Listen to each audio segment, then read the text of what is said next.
Today I bit the bullet and went ahead and picked up a scanner. So this is actually a duplex scanner, and this is going to allow us to scan in some cards and start a listing on eBay and seeing how things go.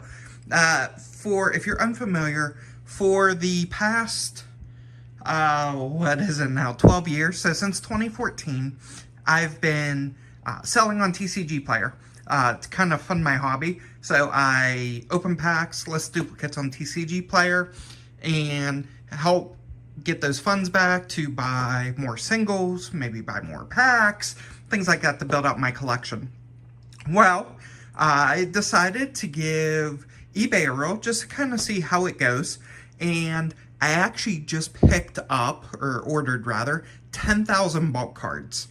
And so it was basically a quantity of 10 of 1,000 bulk each. So I'm going to take 5,000 of those bulk cards, put them on TCG Player, take the other 5,000, put them on eBay, and kind of do a head-to-head and see how quickly we get our money back on each platform and see if we can actually break even on eBay. Now, to streamline that process, I decided to pick up a scanner. Now, I was trying to keep this somewhat cost effective, so I went with the Epson Workforce ES-400 II. And if you're unfamiliar, you can get this on Amazon. In fact, I ordered this a couple hours ago. I'm fortunate enough that I have a nearby Amazon warehouse, and I get 4-hour delivery. So I was able to order this a couple hours ago. They had it in stock and it got delivered already, which is super awesome because I'm going to be able to run some test cards through it before that 10,000 bulk lot arrives. And so this is about $300. I believe it was like $330, which is about half the price of the Rico scanner, and I believe like a third of the price of the other, I think it's another Epson scanner that is known for scanning cards. So we're going to get this thing out of the box, get it all set up. You can see I'm actually doing a fresh install of Windows right now. I've kind of set this up on this table here. This is going to be my kind of my inventory scanning table here. So we've got, obviously the scanner will sit over here. We've got monitor, keyboard, and mouse here. And then we've got this little kind of mini PC that I've built. So this will all sit here. Everything will kind of stay here. And we'll be able to feed some cards through this and hopefully be able to do all the listings. Maybe in the future, potentially do some live streams if eBay picks up. And if this becomes successful, maybe we'll do some streams talking about adding inventory. And this will kind of give me that streaming setup that we will potentially have that capability to do. So I decided to just go ahead and revamp this whole area while I picked up the scanner. So I'm going to get this set up, and then we're going to basically hop into the settings. We're going to get the drivers installed, hop in the settings, get it configured for scanning in some Pokemon cards, and see how it performs. I've got everything set up. It's been a few hours, and I actually processed all of these cards down here. So that's probably about 400 or so cards. That's actually an entire Lorcana booster box here. And then I just picked out a stack of some Pokemon Go extra cards I had laying around. And I went ahead and scanned in all of these as well. Now these I already listed on eBay. Super simple. I'm going to walk through the settings that I have. But before I do that, I wanted to show you guys how I have this set up. Now, you'll notice I made a stand out of Connects here. And if you're unfamiliar, I do lots of things with Connects. So I had tons of these sitting around in bins. So I went ahead and mocked up a little stand for this to elevate the unit. And so that when the cards get scanned and they get dispensed out, they land in this little tray. And these are the same storage trays that I use, that I create a 3D model for, I 3D print these, that I use to store all of my inventory on instead of using 5-row boxes. So one of the nice things about the unit is you do not need the stand if you're going to do batches of about 15 cards. Once you get more than 15 cards, they don't exactly lay perfect. when they dispense. So that is the reason I built the stand. So essentially, this still allows the tray to come fully out. And we can go ahead and retract that back in there. But if we don't want the tray out, if we just want to leave the tray in, we've got this little setup here where we can just notch in. We can just notch that in. And now cards will dispense and they will fall into here. Now, I currently have this set up so that you scan with the cards upside down. So face down like this into the unit. Now, I'm going to show you, before we talk about the scanning, I'm going to show you the settings that I use in the software. So again, this is the Epson ES-400 II. This is the workforce one. And so if we hop on over to the computer here, and we're going to close out of this, just go ahead and discard that. So this is the software that we're using. We're using Epson Scan Smart. We can go to settings. And within the settings, we go to scan settings here. And that's going to bring up this little menu here. And I went ahead and I created a profile called TCG. And these are the settings I use. So we're using the automatic document feeder. We're not doing the automatic feeding mode. We're doing double-sided, auto direct, image type of auto, resolution. I'm using 600 DPI. The speed's pretty good on it. If you want more quality and a little bit slower, you could do 1200, but 600 seems to be a pretty good amount for me. Stitch images off, rotate 0 degrees. Now, if you wanted to put the card in face up, then you could do 180 degrees here. But for me, I'm just doing it upside down. I'll talk about that here in a minute. Correct document skew, we're using a paper skew. Skip blank pages on, detect double feed off. Now, the other thing you need to do is on document size, you want to do auto detect, but you also want to go down to settings and you want to set a margin here. And you also want to set scan laminated card. Now, the margin is important because if you don't do a margin, it could actually cut off the top of the card slightly, and it'll make it appear as if the card is off center on the top side when it's not. So by putting a margin in, you'll get a little bit of a border. So if I hop on over to some pictures I have here. So this is scan, you can see that 0.05. You can kind of see how it puts a border all around. You can see it's a little bit more heavy on the bottom than the top.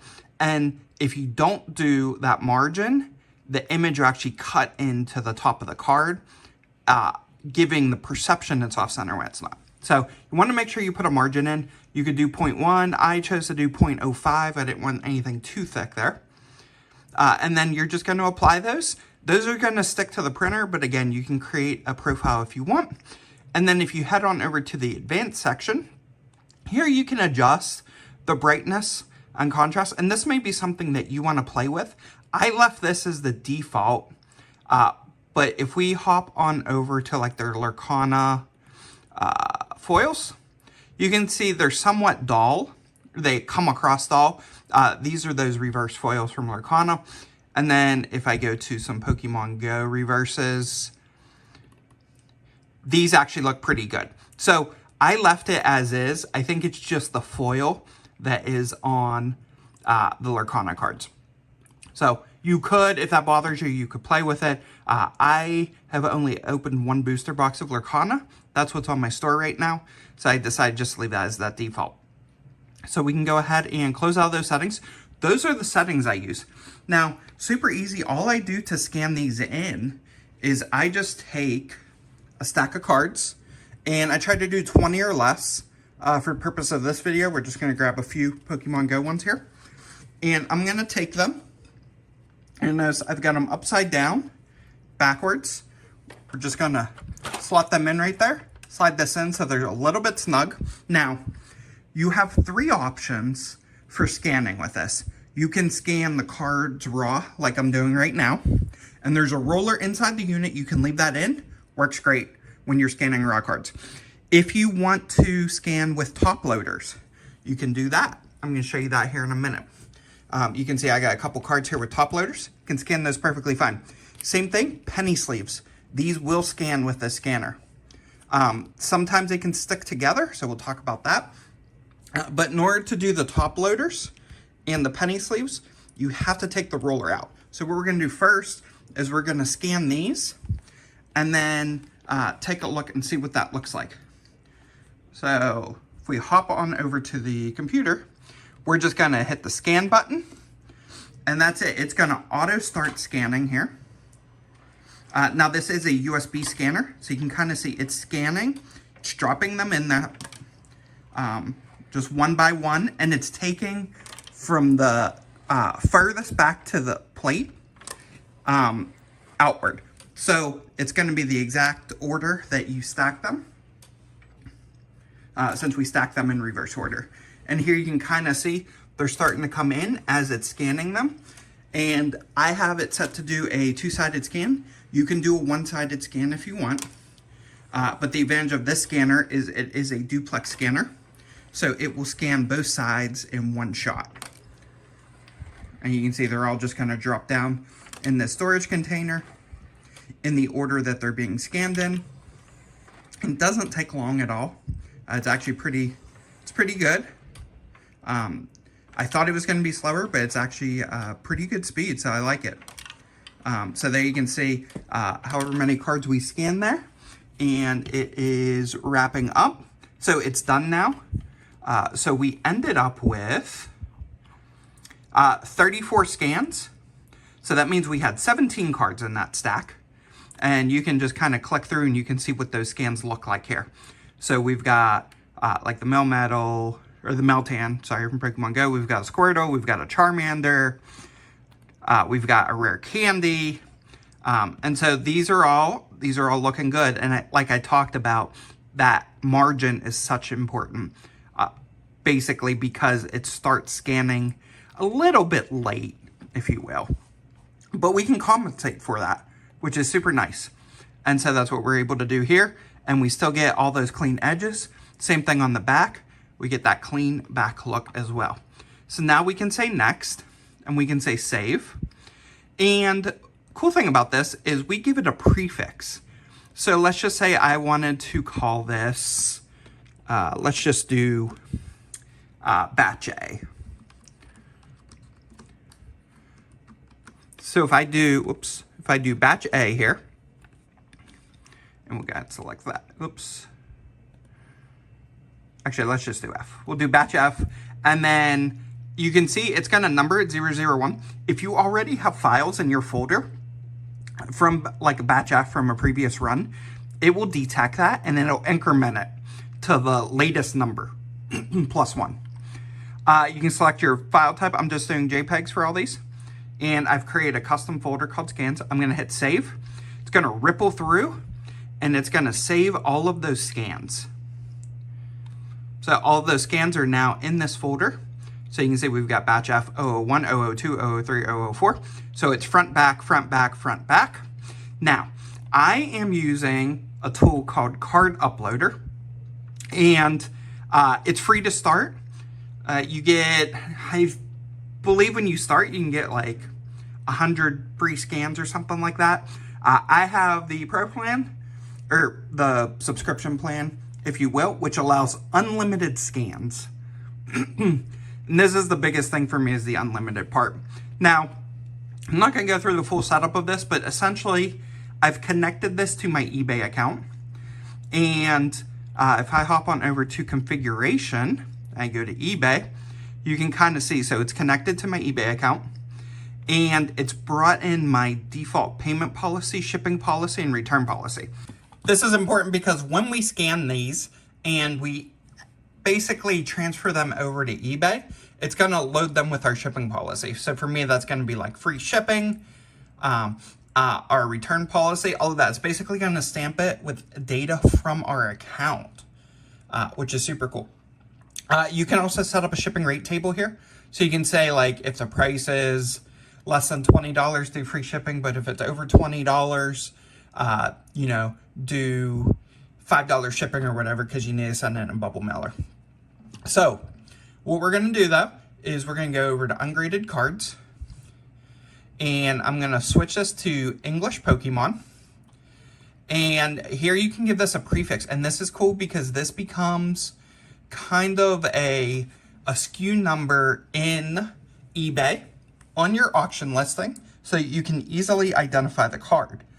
So I'm just going to call this demo. What's going to end up happening is it's going to stamp like the first card is demo 1, the second one is demo 2, the third one is demo 3. This is kind of like that chaos sorting system a lot of people refer to it as, but essentially it allows you to put in inventory the order for a given batch.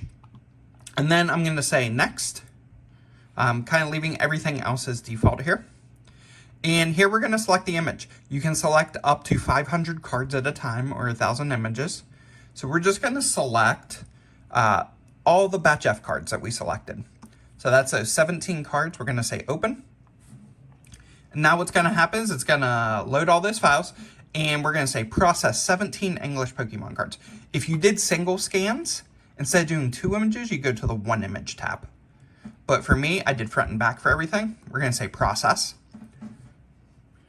And now what's going to happen is you're going to get this little window that's going to pop up. Now, if you do a bunch of cards, this could take longer. If you're only doing a couple cards, it shouldn't take too long. But this is basically running it through a matching algorithm that is going to go through and identify the set for it. I try to match it to a TCG Player item listing, figure out market prices, basically do a full match of the scan against whatever is in their global database of cards. For something like Pokemon, like I did Pokemon Go, super easy because they're distinct artworks on those cards. Some things like Yu-Gi-Oh! There's a separate option, which I'll talk about here in a minute, that allows you to select the actual set to give it kind of like priority to. So you can see it matched, and it's going to tell me 17 cards with empty price. Super simple. All we have to do is, and the way I'm doing this right now, is I'm going to bulk edit prices, and I'm going to say fill from TCG Player and hit apply. That's basically going to set my price matching everything that's on TCG Player. Then what I'm doing is I'm doing bulk edit again, prices, and then I'm saying round up current prices to 49-cent mark. So if it's 25 cents, it'll make it 49 cents. If it's 70 cents, it'll make it 99 cents. So we're gonna hit apply, and you can see that applied it. So now we've got 49 is basically our floor here. If we scroll to the bottom, and you can kind of see as we scroll down, we've got demo 1, demo 2, demo 3 on these SKUs. And then it does show you a card on the left, and you can click compare. If there were other matches, then you could actually tell it matched wrong, and you could pick the correct one. But in this case, Pokemon Go's easy because they all have a Pokemon Go stamp kind of on them. So we'll just go ahead and scroll down. And similar, if they're reverse holo, just toggle this reverse holo. You can also do that from the bulk actions. You can do bulk, and you can do edit variants, and you can bulk change everything to a reverse holo. So I like to do batches of normals, and then maybe a separate batch of holo foils, and then another batch of reverses, just to make things easier here. But we're going to go down. You can see the market value is $2.93, but because we did that markup, price is actually $8.33. However, I do free shipping on eBay. And so what I'm going to do is I have this little setting at the bottom here where you can add a fixed amount to every card. And so what I'm doing is I'm adding $1, and this kind of covers that shipping cost to every card. So I'm just going to click this, and you can see it changed the prices. So now our total price, so technically market on these cards is $2.93. Total price is actually $25.33 because that compensates for a shipping as well. And we can basically just come down through here. We can say export CSV. We can say export eBay. And then all you have to do is you go over to your eBay site, you go to listings active, and you just click this little upload button here. you select that CSV. So we get our downloads, we would select this CSV file. Soon as we hit open and upload, it will auto create the listings for us. And that's all there is to getting everything listed here. And you can kind of see the shipping price or the card prices here are all at that like 49-cent mark. So if I go to something like Candela, it's listed, it's got the scan. I have a buy two, get one free coupon right now running. And then you can see this actually has 1 cent shipping on it.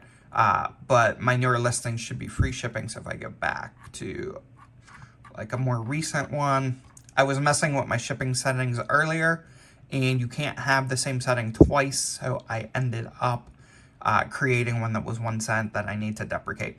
But so you can see I've got free shipping on this. The price of this card compensates for that shipping. And then we have that buy two, get one free that works across any TCG cards. So super easy to get this set up. Now, I want to talk about the rollers.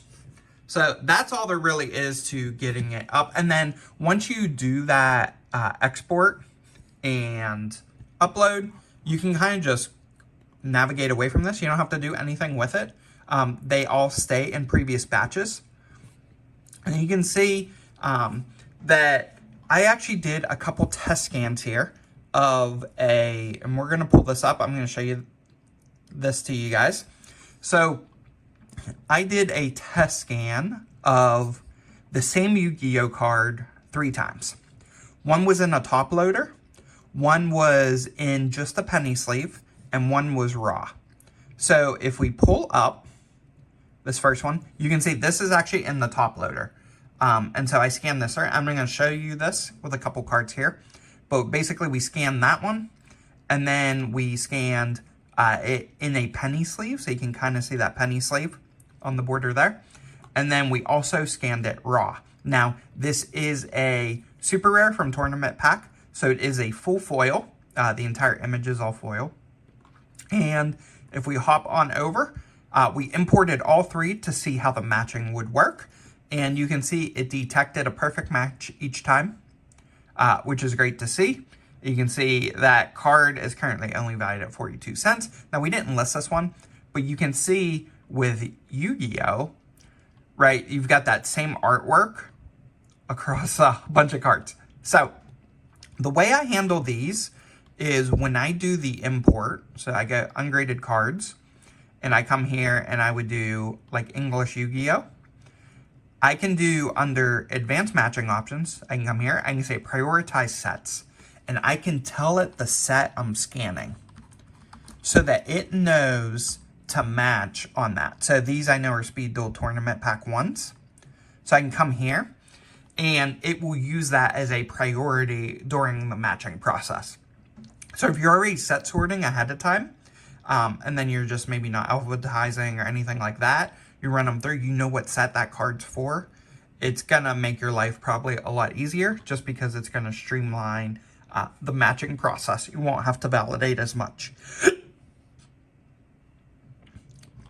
All right, so back to the scanning. So we know that it detects everything fine. So again, that is the software. It is, I believe, $9.99 a month for the plan. As you can see, that's what I have actually got the pricing. Yeah, so $9.99 a month for basically all the functions that I just showed you.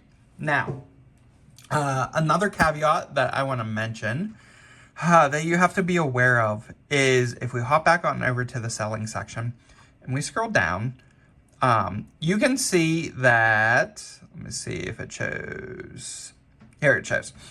So, well, yes, I can list 10 million items and $10 million because I've been an eBay seller for a very, very long time. And I've done a significant amount of volume over the years. The challenge here is that you only get 250 listings per month with 0 insertion fee. Once you get past that, it is, let's see if we can pull it up here. if we go to the, let's see here, where's the insertion fees?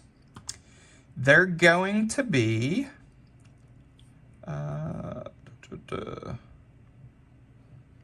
if I can find the insertion fee section.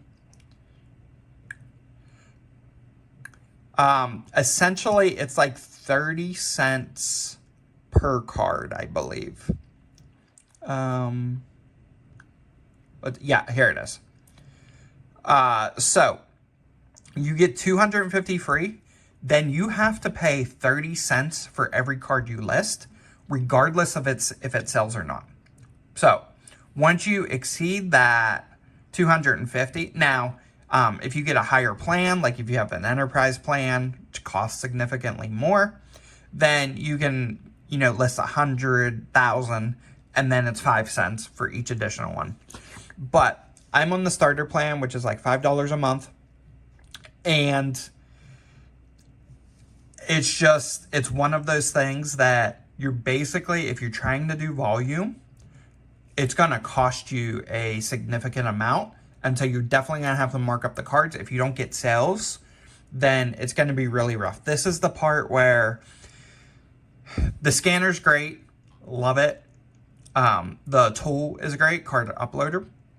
The challenge is with eBay and how they charge you the listing fee. If this was just a percentage of the final sold price, I would have no problem with it.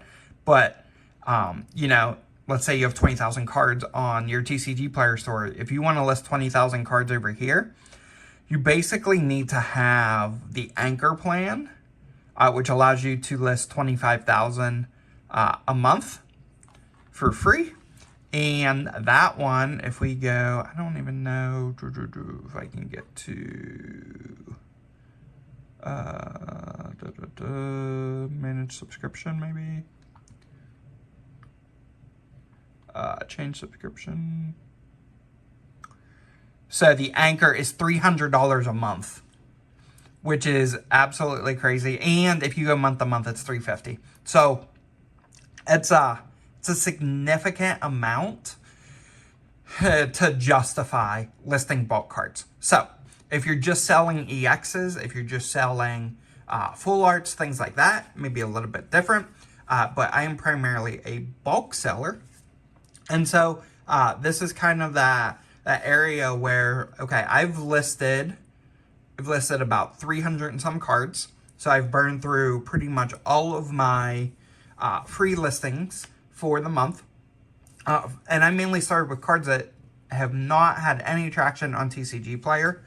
Some Lorcana cards, even though there's some legendaries and that in there. So we're going to see how that goes. Now, I do want to show you guys real quick the roller in the unit. Now that we're through that caveat. So all you do is you pull this tab open. And then right here, this unit, on the front panel, you just pull in these two tabs here. Flip that down, and there's a little roller right here. You just lift up on this end and pull that out. Set that down, close this, and then you close this. If you want to do cards in penny sleeves, or you want to do cards in top loaders, you have to take this roller out. If you want to do raw cards, I recommend putting the roller back in. And the big reason for this is if you don't have the roller in, it might do like 2 cards at once raw. And if you do have the roller in and you try to do a penny sleeve, it will probably, it'll either get caught or it will actually shrivel up the penny sleeve. It'll cause all kinds of issues. So what we're gonna do now is I'm gonna move the tray out of the way and we're gonna grab these 2 top loader cards. So I've got a Blastoise and a Pikachu, both from Celebrations. We're just gonna take both of these cards and leave them like this. We're gonna put them upside down and we're gonna spread this apart, put them upside down here, bring that back together, leave that way. And we're gonna come over to the scan utility, hit scan, and it's going to read these through here. And you can see it's gonna just drop it down there. It's gonna drop that one down there. and it's gonna pull them up here. And it may tell you it detected it as a receipt. You can say just no on this. It's gonna ask you if you want to delete the back. We're gonna say no. And there you can see. So we've got that Blastoise scanned from within the top loader. So you can see penny, you can see card, penny sleeve top loader, and then you still got your margin around that. And then that is the back of it. And then we've got the same thing with the Pikachu. So you can see it scans perfectly fine within the top loader. Now, if we take something like a full art that is in a penny sleeve. Now, if I'm doing these, I like to do these one at a time. Sometimes the penny sleeves will stick together. So what I do is I like to use the Ultra Pro ones that have a little bit extra on them, not like the perfect fit ones. Some people will use perfect fits, but I like to use these. Make sure the card is all the way at the bottom because you're gonna put this in upside down. I did try it right side up and it does not work that well. So we're gonna say scan that, and that's going to scan the card right through there, you can see. And then if we had our bin there, it would have just dropped right in our bin. And we've got our scan, and there you can see. So we've basically scanned it with it remaining in the penny sleeve, just like that. Now I'm gonna show you what happens if you put them together. So we've got 4 here, and I'm gonna just do this. So we're gonna do a Zacian, then we're gonna do a Rocket Zapdos, and then a Rockets Admin, and then Imposture Oak. Once again, we're using those Ultra Pro sleeves here. So we're gonna go ahead and, oops, put them backwards.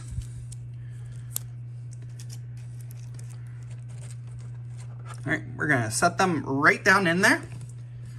And then we're gonna hit scan. You're gonna kind of see what happens here.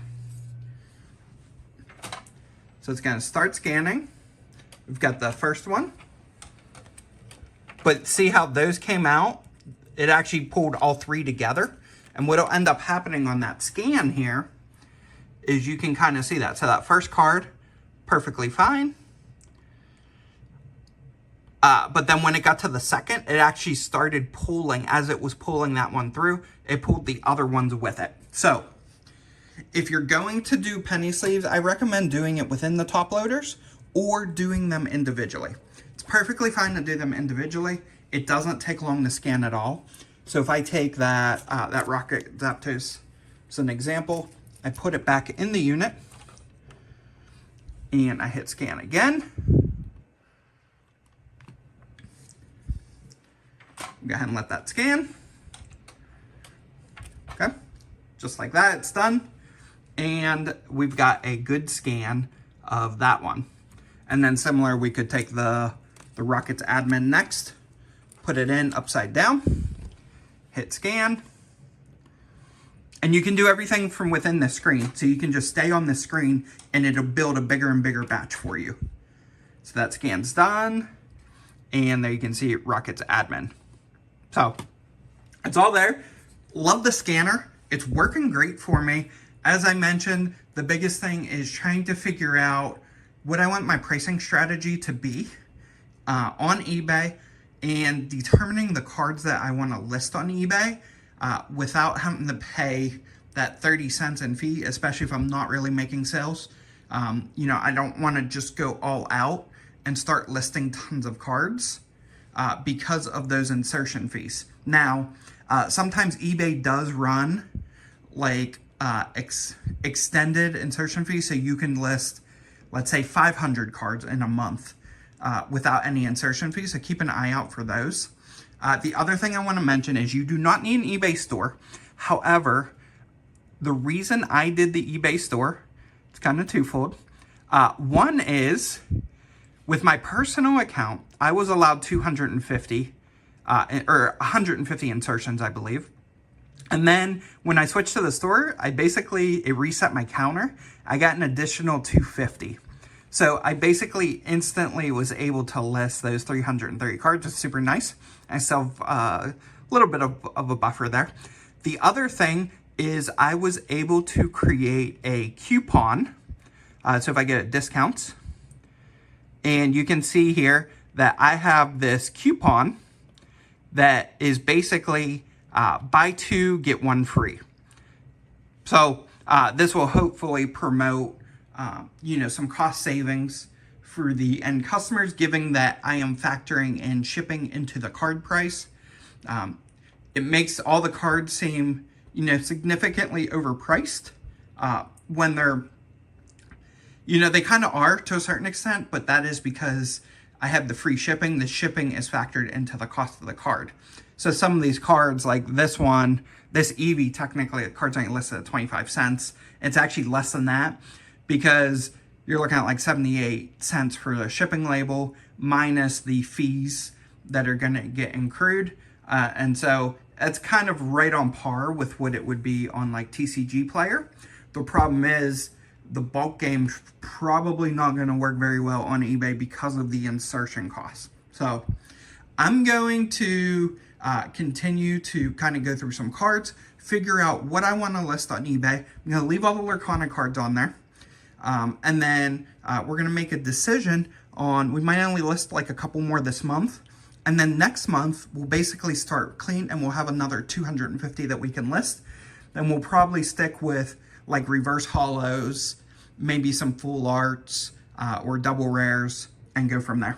If you're interested in picking up the scanner, I will leave it linked to the Amazon listing in the video description below. It is an affiliate link, so I do get a small kickback on any unit you purchase. However, if you're just looking to get into the scanning game and you're looking for something super good for a minimal price, I'll say minimal, it is still somewhat pricey just for a scanner. It's, I think, around $330 at the time of this recording, but that is significantly cheaper than a lot of the other promoted scanners on the market, like the Rico Fujitsu. It's like $700 refurbished, where this is only $330 brand new.